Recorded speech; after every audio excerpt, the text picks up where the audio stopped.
오늘 우리에게 주시는 하나님의 말씀 사도행전 5장 17절부터 32절까지의 말씀입니다. 우리가 예수를 믿는다고 하지만 예수를 믿는다고 할 뿐 뭘 믿는지 그 내용은 전혀 생각하지 않는 성도들이 사실은 대부분으로 보입니다. 그냥 믿는다고 말합니다. 뭘 믿느냐고 하면 그냥 주일날 교회 갑니다. 이게 이제 믿음의 거의 전부이지요. 그러나 여러분, 오늘 제가 아주 중요한 것을 여러분에게 가르쳐 드리는데, 예수님의 하나님 아들 되심, 예수님의 인격을 우리가 믿는 거예요. 예수님은 하나님이시고 예수님은 인간이시고 그분의 인성과 신성, 그분의 인격을 믿는 겁니다. 또 한 가지는 그분의 행하신 역사를 믿는 거지요. 예수님의 하신 일들, 이걸 믿는 것인데 굉장히 많아요. 그거 다 일일이 기억할 수 없습니다. 7가지로 제가 요약을 해드릴 텐데, 이 시간에 여러분 마음에 잘 새기셔서 7가지만 여러분들이 잘 기억해 두시면 상당한 수준의 신앙인이 될 것입니다. 7가지 우선 제가 말씀드리면, 성육신, 십자가, 부활, 승천, 성령 강림, 교회, 재림, 7가지입니다. 우리 한번 앞에 보시면서 다 같이 순서대로 쭉 한번 가봅니다. 성육신, 십자가, 부활, 승천, 성령 강림, 교회, 재림, 7가지를 알면 우리의 믿음이 보다 온전한 가운데 놓일 수 있는 기초가 마련되는 겁니다. 성육신 뭡니까? 하나님이 인간의 몸을 입으셨다는 거지요. 이 땅에 태어나셨다는 겁니다. 이룰 성자, 육신을 이루셨다는 것입니다. 하나님이 인간이 되어 이 땅에 오셨고 우리 모든 인류의 죄를 대신해서 십자가에 달려 돌아가셨습니다. 그리고 사흘 만에 부활하셨고 40여일 동안 계시다가 하늘에 승천하셨습니다. 그래서 오순절 성령을 사도들 또 많은 제자들에게 보내주셨고, 그래 성령으로 이제는 우리와 함께 하시는 주님이 교회를 이루셨습니다. 교회는 예수 그리스도의 몸이지요. 오늘 우리의 모임은 예수님의 몸을 이루고 있는 겁니다. 여기까지는 이미 이루어졌습니다. 이제 남은 하나의 사역, 재림입니다. 이 땅에 다시 재림하시게 될 예수 그리스도를 우리는 기다리고 있는 겁니다. 다시 합니다. 7가지 예수 그리스도의 사역인데요. 다 같이 성육신, 십자가, 부활, 승천, 성령 강림, 교회, 재림, 이걸 우리가 믿고 있는 것이요. 이 중에 정말 중요한 것 한 가지만 꼽으라면, 아니 2가지를 꼽으라면 부활과 재림입니다. 그런데 하나만 꼽자면 어려운 일이에요. 부활일까 재림일까? 저는 부활이라고 그렇게 꼽고 싶습니다. 재림은 아직 우리가 기다리고 있는 부분이기 때문에 이미 이루어진 예수님의 사역 중에 부활, 오늘 교회가 힘을 잃어버리고 있어요. 이유는 한 가지입니다. 예수님의 부활 사건을 믿지 못하기 때문입니다. 부활을 이야기하면 바보가 되는 줄 알아요. 말도 안 되는 소리를 한다고 비난받는 것이 두렵습니다. 아니 21세기 현대 과학 문명 시대에 원시 시대에나 있을 법한 믿을 만한 그런 일을 이야기한다고 조롱받을 것 같아요. 신학교에서도 많은 교회 목사님들도 부활을 잊어버렸습니다. 잃어버렸습니다. 말하지 않아요. 여러분, 그러나 기억합시다. 예수 그리스도의 부활은 우리 신앙의 핵심입니다. 이것이 빠지면 우리 믿음은 다 무너져 버리는 것입니다. 부활은 교회의 능력입니다. 이걸 잃어버리기 때문에 오늘 교회가 무너져 내리고 있는 거지요. 지금 사도행전 5장을 읽었어요. 이 당시의 상황을 살펴봅니다. 예수님께서 십자가에 달려 돌아가시고 사흘 만에 부활하셨습니다. 하늘로 승천하셨습니다. 그 이후에 베드로를 비롯한 많은 사도들이 예수님의 부활을 증거하고 다닙니다. 예수님이 부활하셨다고 증거하면서 다니는데, 그러니 그 사도들이 전하는 메시지를 많은 사람들이 듣습니다. 그리고 그 예수님 부활의 메시지를 가슴에 새기면서 주님께로 돌아옵니다. 회개하고 세례를 받고 나도 예수님의 제자가 되겠다고, 그래서 많은 사람들이 교인이 되고 있었던 그런 상황입니다. 그러다 보니 대적하는 사람들도 점점 늘어났겠지요. 예수 믿는 사람들이 늘어나면서 그들을 대적하는 사람들도 늘어나고, 그러니 대적하는 사람들에게 또 사도들은 대항하는 가운데 많은 충돌들이 생겨났습니다. 그래 오늘 본문을 보니까 대제사장과 사두개인들의 무리가 사도들을 붙잡아다가 감옥에 집어넣었습니다. 그런데 문은 잠겨 있고 옥문이 잠겨 있고 간수들도 그대로 있는데 죄수들만 사라져 버린 겁니다. 이게 바리새인들이 볼 때, 대제사장들이 볼 때 죄수죠. 우리가 볼 땐 죄수가 아닌데 하여튼 그들이 볼 때 죄수들을 감옥에 가두었는데 온데간데 없이 사라져 버린 것입니다. 그런데 보니까 이들이 성전에서 복음을 전하고 있어요. 그래 그들을 다시 붙잡아다가 체포해서 산헤드린 공의회 앞에 세워놓습니다. 오늘날로 말하면 의회라고 생각하시면 됩니다.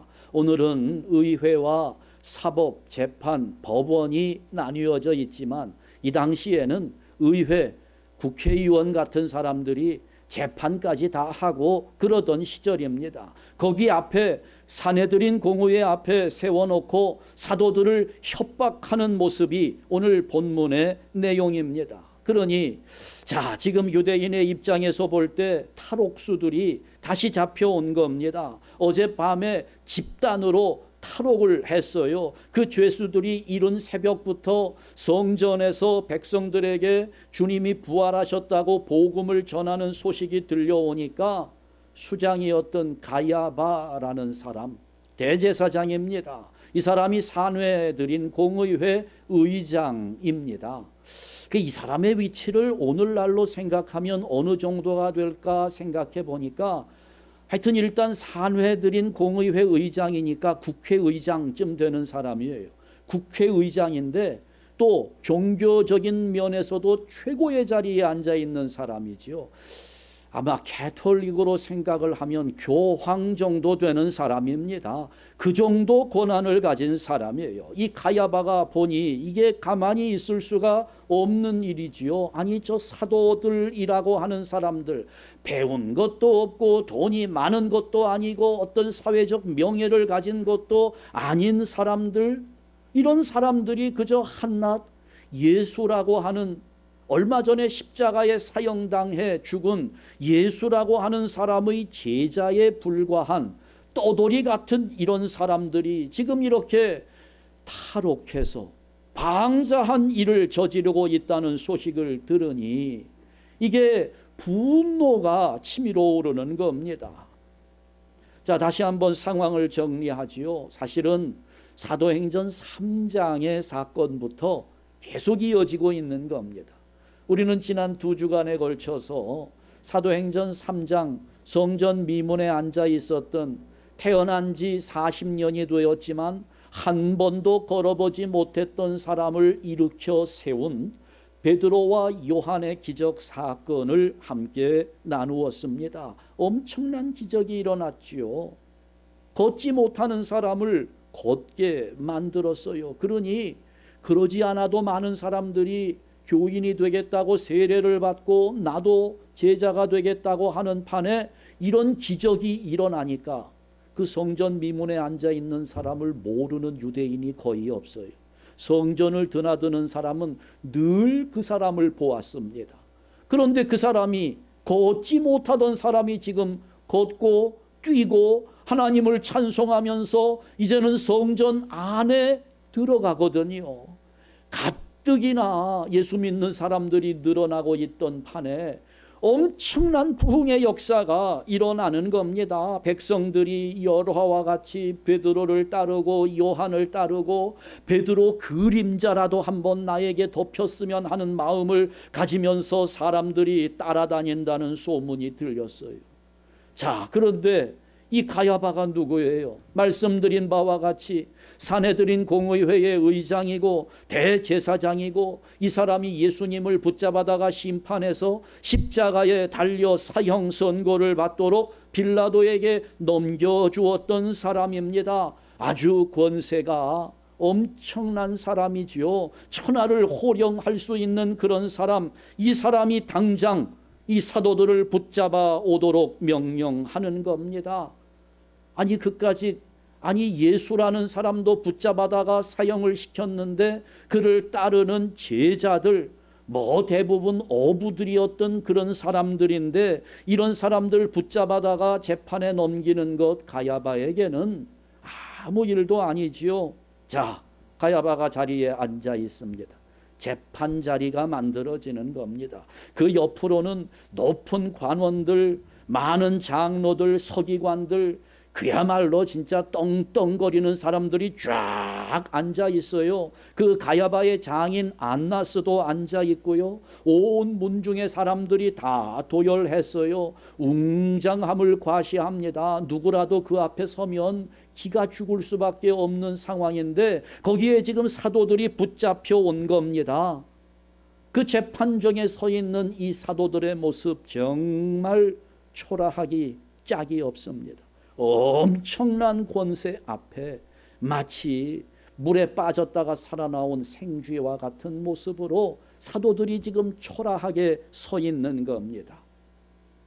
자, 먼저 주 예수의 대표격인 베드로를 신문합니다. 베드로가 어떤 사람입니까?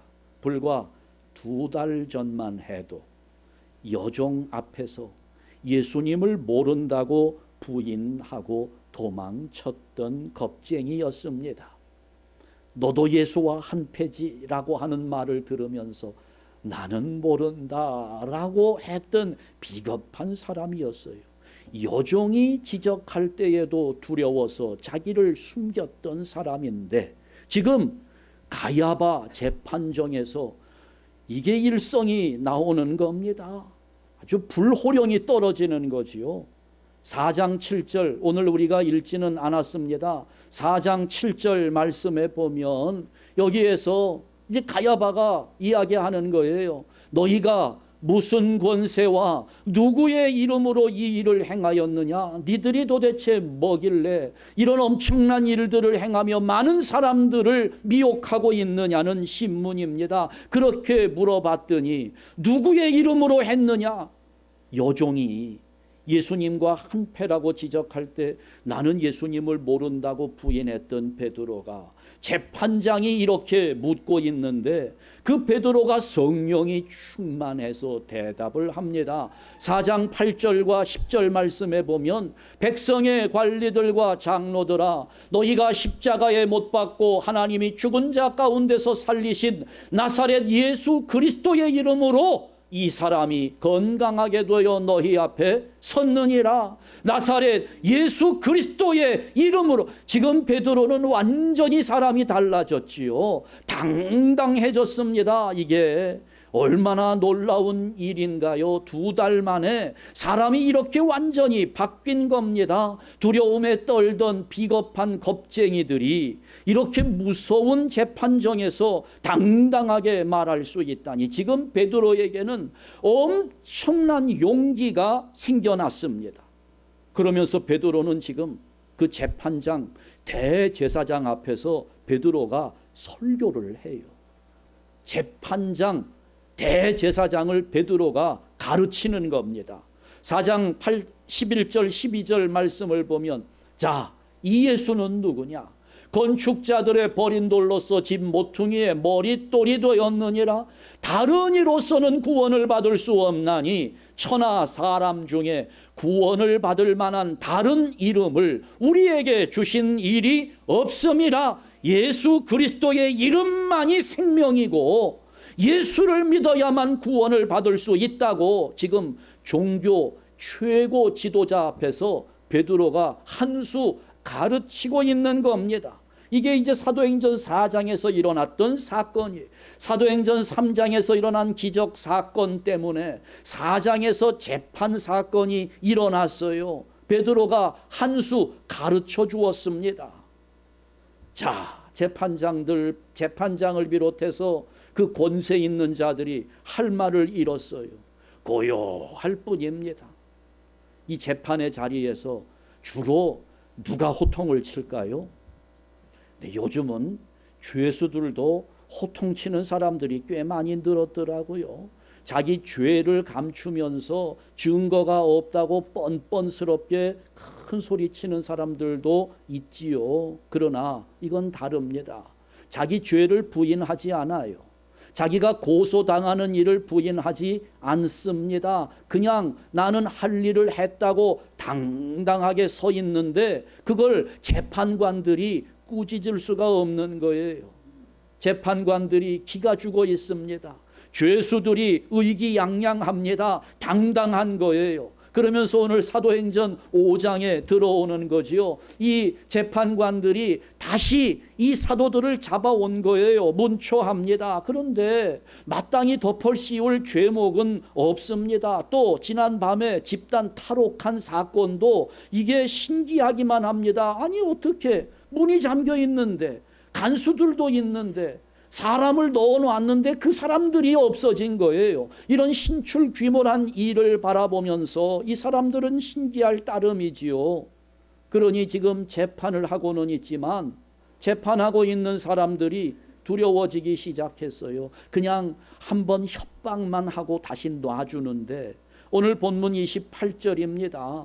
이르되 우리가 이 이름으로 사람을 가르치지 말라고 엄금하였으되, 하지 말라고 그랬는데 왜 하느냐 이거죠. 너희가 너희 가르침을 이 예루살렘에 가득하게 하니 이 사람의 피를 우리에게로 돌리고자 함이로다. 가야바가 신문하는데 이미 힘이 없어요. 너 이놈들 하는 이런 분위기가 아니고요. 야, 니들 좀 제발 이것으로 안 했으면 좋겠다 부탁하는 그런 느낌이 듭니다. 더군다나 예수님이라는 호칭을 안 쓰려고 굉장히 애를 쓰죠. 예수의 이름으로, 그리스도의 이름으로 사도들은 분명히 말했잖아요.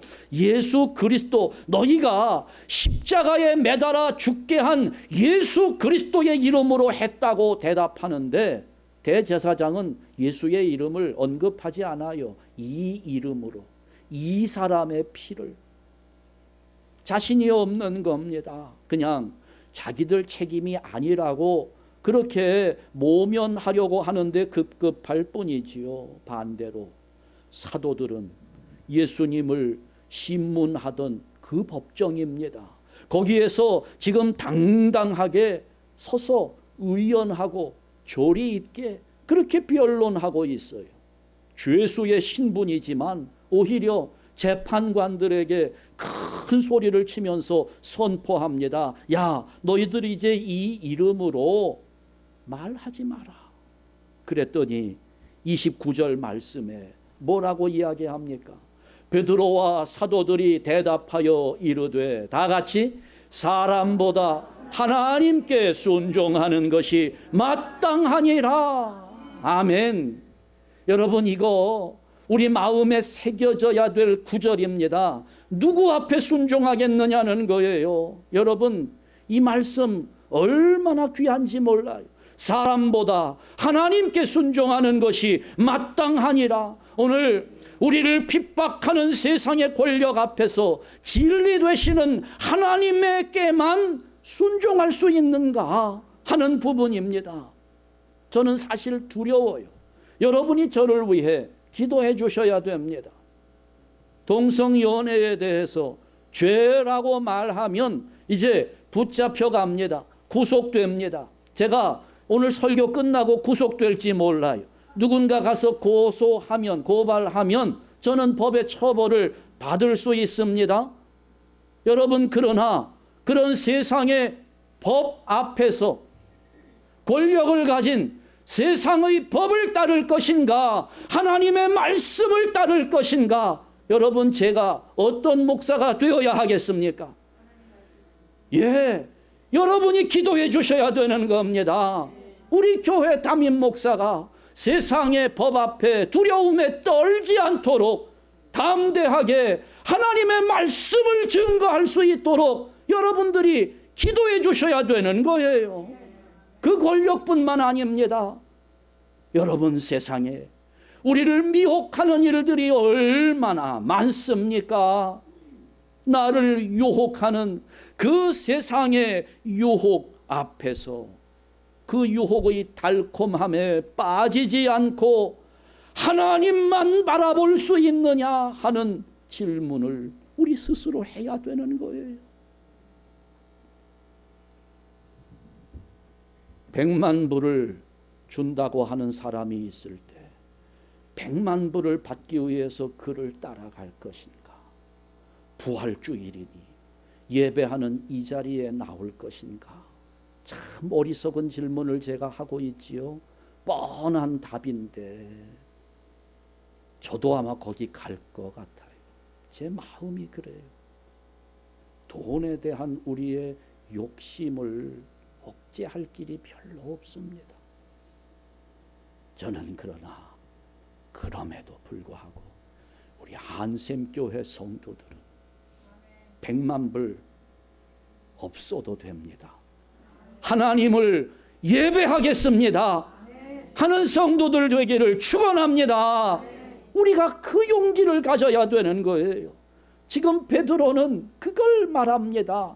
엄청난 권세예요. 그들 가지고 있는 것이. 그 권세 앞에서 내가 너희들 말을 듣는 것이 옳은지 하나님 말씀을 듣는 것이 옳은지 너희가 판단해봐라. 사람보다 하나님께 순종하는 것이 마땅하니라. 아니, 2달 만에 어떻게 사람이 이렇게 변할 수 있습니까? 이 사람이, 이 베드로가 겟세마네 동산에서 예수님은 정말 비통한 마음을 가지고 기도하는데 그때 같이 기도 못했어요. 잠이 들었습니다. 예수님이 3번씩이나 찾아오셔서 야, 깨어서 같이 기도하자, 같이 좀 기도하자 하는데 그걸 못 견뎌요. 또 잠들고 또 잠들고. 그래 예수님이 뭐라 그래요? 마음은 원이로되 육신이 약하도다. 이런 핀잔을 들었던 베드로였습니다.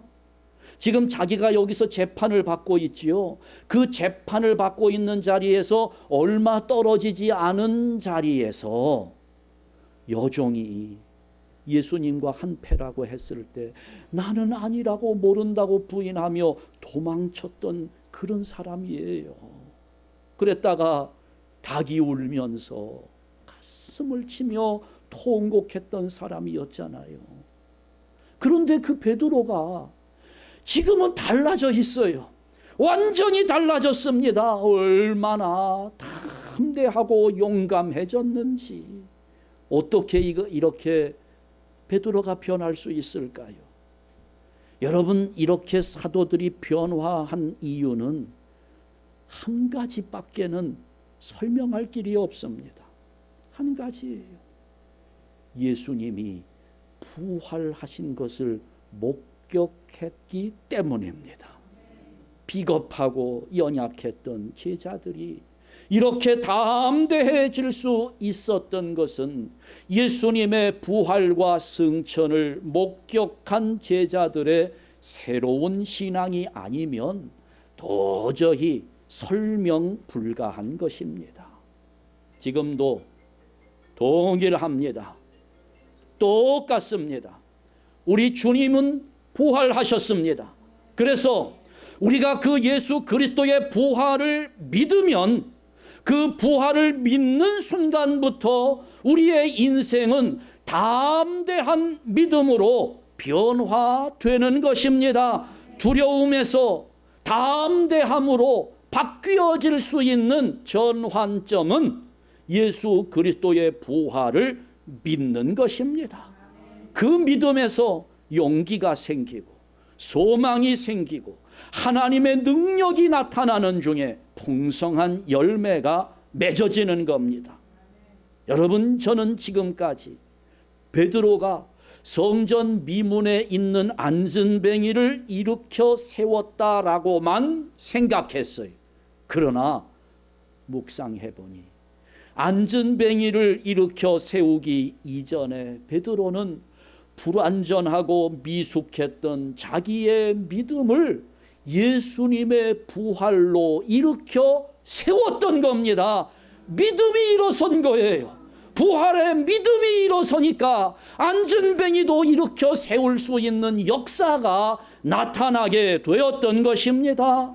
여종 앞에서 두려움에 떨던 베드로가 부활의 믿음을 가지고 나니까 가야바 앞에서도 안나스 앞에서도 관원들 앞에서도 담대하게 변론할 수 있는 용기 있는 사도로 변화된 것입니다.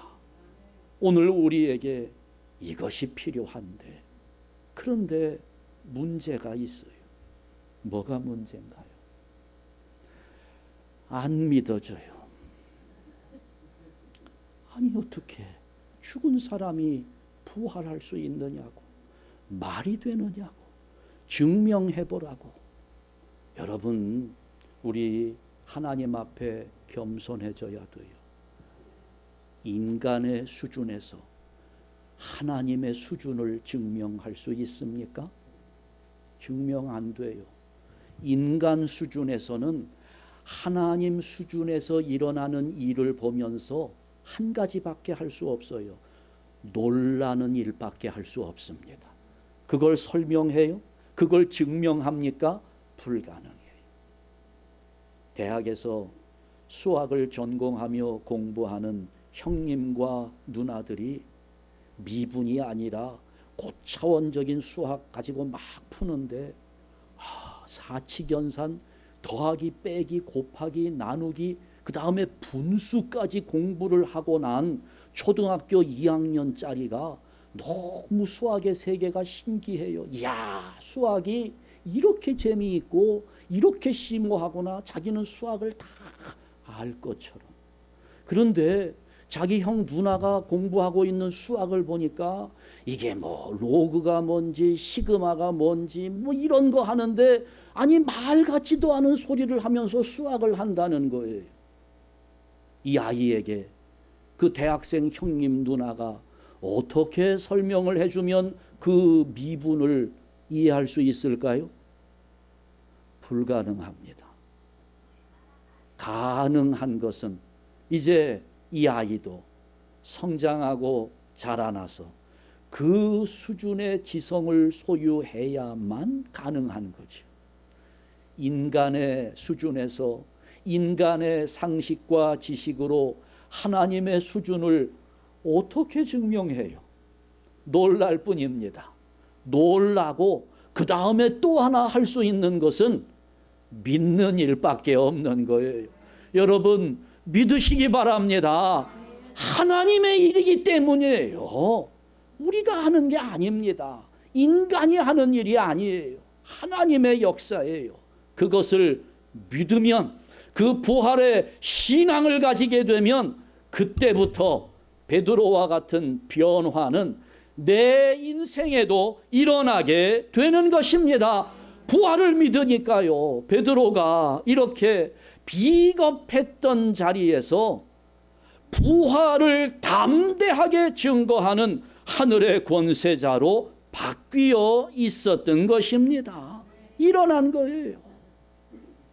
저는 우리 한샘교회 성도 여러분 모두가 베드로가 경험했던 그 변화를 똑같이 경험하면서 두려움에서 담대함으로 바뀌어지는 성도들 되시기를 간절히 바랍니다.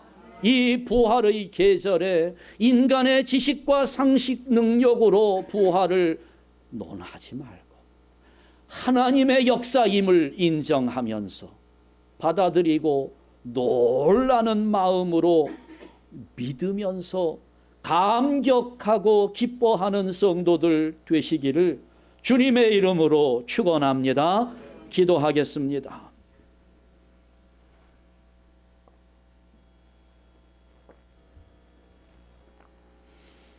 하나님 아버지 감사합니다. 우리 한샘 교회의 은혜가 넘치게 하옵소서. 능력이 많으신 하나님 아버지, 우리의 죄를 위해 십자가에서 죽임당하신 예수 그리스도를 부활하게 하심으로 오늘 우리가 부활의 소망과 기쁨으로 살아가도록 인도하심을 감사합니다. 주님의 부활이 우리에게는 더할 수 없는 능력이 됨을 믿습니다. 소심했던 제자들, 비겁했던 제자들, 십자가 앞에서 다 도망하며 주님을 부인했던 두려움에 사로잡혔던 제자들이 예수님의 부활을 목격한 이후로 놀라운 힘과 능력을 소유한 자들로 담대하게 주님의 이름으로 큰 역사를 이루었던 사실을 보았습니다. 오늘 우리도 이러한 변화를 경험하기 원합니다. 우리의 믿음이 주님의 부활을 확신하는 믿음으로 성숙해져서 그 믿음으로부터 크신 하나님의 능력과 지혜와 담대함을 얻게 하여 주시옵소서.